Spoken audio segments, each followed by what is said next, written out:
And then I got to thinking, what if they could talk to each other? Is there any benefit in having them talk to each other or coordinating each other or maybe being able to hand off tasks or what have you?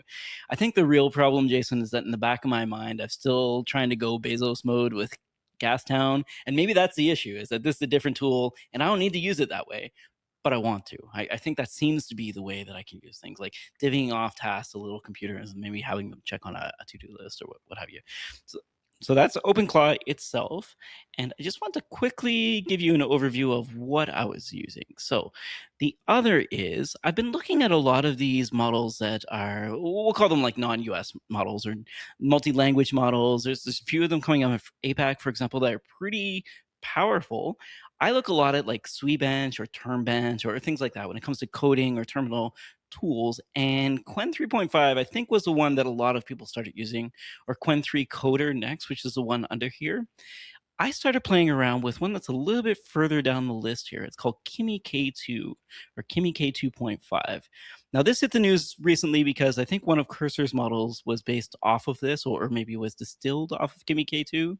The other one that's pretty powerful, which is at the top of the list here, is Minimax 2.7. Now, full disclosure, I used more Minimax M 2.5 than 2.7, and I think 2.7 uses Minimax 2.5 to make itself or what have you. I will also say that in playing with this with OpenClaw, I didn't really get very far. I ended up sticking with Kimi K2.5, so this one down here. You're probably wondering, why am I on the Ollama page? Well, the reason I'm here is because I wanted to host this model myself, personally, on my own network, so it didn't leave the network. Everything that I did was private. But it turns out this model is actually quite big. On the other hand, having gone through like a lot of the work setting up skills and that kind of stuff, it seemed like something I did want to use and something that worked really well with OpenClaw. So I was trying to figure out ways that I could have it hosted, maybe in a region that's closer to home, or maybe from a provider that I'm already using. Since I already use Ollama, I figured, hey, this data is already going there. It should be fine. They've got a disclaimer saying they don't train on the data I send them, which should be okay.